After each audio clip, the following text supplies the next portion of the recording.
Hi, I'm Paul Friedman. I'm the founder of the Marriage Foundation, and the topic now is my husband doesn't help me around the house. I know this is important to you. I do. I am not going to minimize how you're feeling about it or how serious it is, but I do want to give you another way of looking at it. I don't want to tell you to get rid of him, to leave him, that he's a no-good bum. None of that's going to happen here. And if you are following us, you know as a fact that we always have a different look than everyone else does.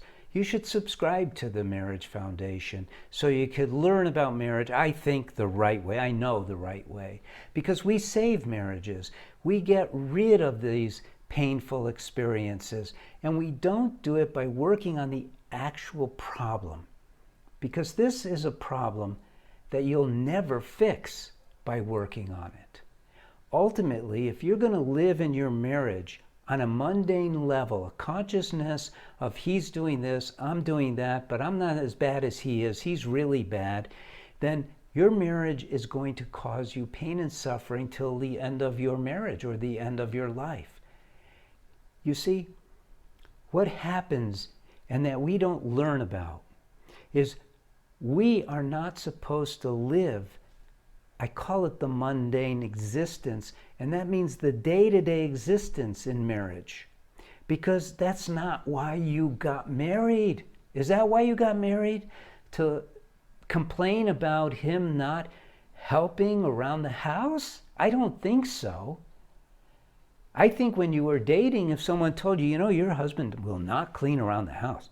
I know this guy, grew up with him. There's no way he's going to clean around the house.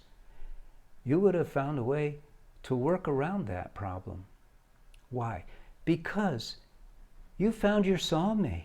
When you were dating, you realized, oh my God, this is the man who I am going to live with the rest of my life. I'm going to have babies with him. We're going to have a great life. I'm going to be so happy. Aha! You got married to be happy. We all get married because we fall in love, but the reason we get married in the first place is because we know intuitively that we will be happier. What happens is that we don't learn how to be married. We don't learn about ourselves. We don't understand how our own mind works. We are told, for instance, on the highest level by most people, you have a soul. And you don't. You are a soul. You have a mind, you have a body, but you're actually a soul who has a mind and has a body. And when you think about it, it's just like obvious. You can't, who is it that has a soul? Who is this you see? It's a trickery by the dark side.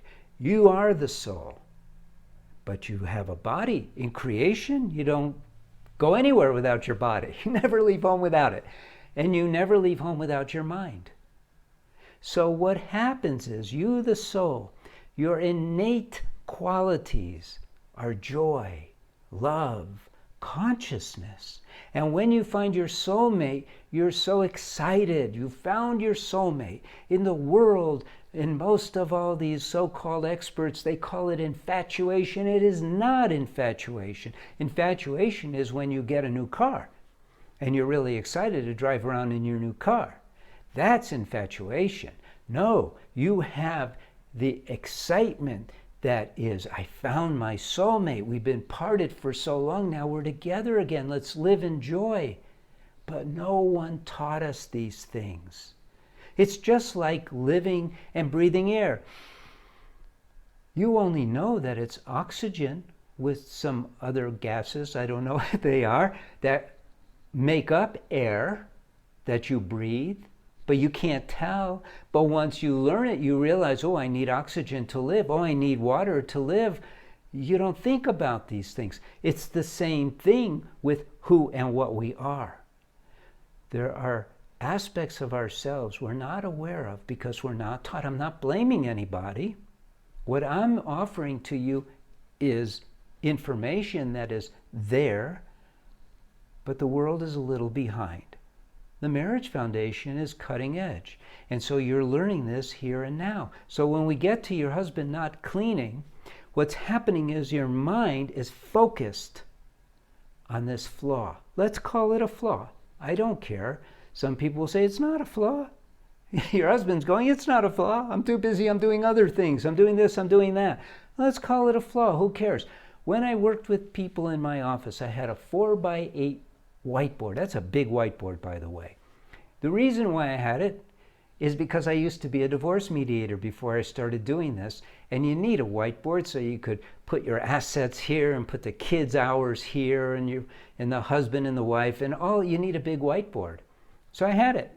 So I started helping people using a whiteboard. It's kind of cool because I discovered that there's ways of illustrating these ideas that work better when you have a whiteboard. So what I did was I took my trusty black marker and I put 7, always 7, because 7's my lucky number, and I would put 7 black dots on the whiteboard. And look, I admit it's a setup, but it illustrates, and I'd ask, what do you see? Every single person said, I see 7 black dots. I said, very good. But look at this whiteboard. The whole thing is white, and I kept it clean. This whole board is white. But where did your mind go? Don't say where your eyes went. Where did your mind go? Because your mind is in control of your eyes. They went to the black dots. Why? Because the mind is taught by the drive to survive in our body to watch out for things that are wrong, danger, or opportunities, but in this case, danger. So you see, we look for the flaws. In our mundane life, we look for the flaws. In our spiritually evolved, I'm in love life, who cares? We don't care. And so how do you solve this problem? You don't. You rise above it. You live in that consciousness of, I love him so much. You want to do an exercise. You know, people love doing exercise. I'll give you an exercise. Make a list of his good qualities. Make a list of this one quality. And do a comparison. Is he a keeper or do I get rid of the bum? You will realize that it's actually a very small thing when you compare it to I love him. Why? Love is not an emotion. This is another one of those things we mislearn in this world. We are told love is an emotion. It is not an emotion. Like is an emotion. Really liking something is an emotion. Ooh, I love it so much. That's an emotion. But that feeling that you had when you were exchanging vows, that feeling that you have when you're making love and you're not concentrating on the jungle sex, but you're concentrating on the heart, that's love. It's so big, it has no boundary. It's infinite. The mind doesn't like infinite things. It can't wrap its arms around it because the mind is a material thing. The heart is a spiritual thing.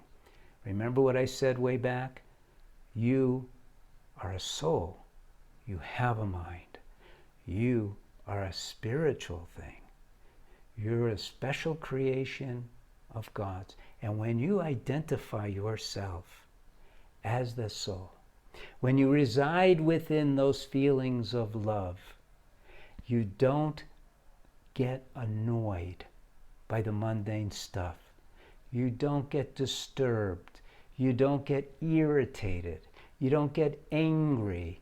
You don't get discouraged. You feel love. You have free will. You have freedom of choice. You are a human being. These are innate qualities of the soul, free will, that you are supposed to overlay on your mind so you can control it. So it doesn't beat you up. There's an old expression, the tail wagging the dog. That's how most of us live. Our minds are just wagging us, beating the crap out of us, making us fear this, making us excited about that, making us resent him or her because of this or that, or, oh, look how poorly she dresses, look how mean he is. We don't have to go there. We have freedom. But we have never been taught this. It's most important to learn this for your marriage. Your marriage is the one thing that you can experience in an enclosed environment that will bring you so much joy that you will be walking around on a cloud. Let's see, walking around on a cloud, that doesn't quite work, but I think you get my meaning. The whole idea of marriage is to be happy. The whole idea of marriage is to learn to love unconditionally, to allow your mind to be brought down. It creates a cycle of events of being mad at him, then he gets mad at you, being mad at him for that, then he gets mad at you for this. You can lift yourself above these cycles, and you could experience your marriage the way it's meant to be experienced. You know where marriage came from? You know, when I was a kid, I used to wonder, and there was some talk, I don't remember where I heard it, that men used to keep slave women, and somewhere along the line, a master fell in love with his slave and took her in as his bride, and then like that. And that's nonsense. That's crazy. That's crazy. God gave us marriage. God loves us. And he wants us to experience joy and love like he does. We have a ways to go, no doubt. But we are given everything we need to move in that direction. We're not moving in that direction when we're focused on our husband not cleaning the house. Then we're focused on the black dot on the whiteboard. Do you see? Do you see? You're in charge of your mind. You can bellyache about this for the rest of your life. He won't change, because the mind won't let him, and you're building up walls of resistance when you point it out to him. It won't. Nothing, I promise you this, nothing you say or do will get him to change. Now, when and if he's ever ready to change, then he will, but no prompting on your part. And the more you desire it, the further away you're going to get from it happening. So don't go there. Instead, work on yourself. Lift yourself up into that place of joy. Because that's what you want anyway, isn't it? Now, like this video, because you learned so much, and I know you did. I love doing this because people learn so much about their marriage. The comments that we see every day are beautiful. They warm my heart. Now, there's other comments from the skeptics and the people who are so wrapped up in their minds and in their worries and all that. They don't get it. It's okay. Bless their soul. They'll be okay. But the ones who are ready for this, I know how much you appreciate it, and I appreciate you visiting us. Now, we're working on, you know, the Marriage Foundation has grown so much. We now have, I think, 33,000 subscribers. That's not a lot compared to some YouTube channels, but it's a lot considering how different we are from everyone else and how unique our message is. And so now we're large enough. We have enough of a team so that we're going to go back onto the ground and do what I did in the beginning, worked with people individually. So I'm going to be I'm in the process of creating an online course to train people to be TMF counselors, which is very special. TMF marriage counselors, not psychotherapeutic counselors. We don't do psychotherapy at the Marriage Foundation. We guide people to help them with their marriage, to get them to feel the effects, to be in love, to be in joy. That's what we do. And then the marriage is easy. It's not so hard when you know what you're doing. So if you're interested, you've been following for a while and you go, wow, I'd love to be a TMF counselor.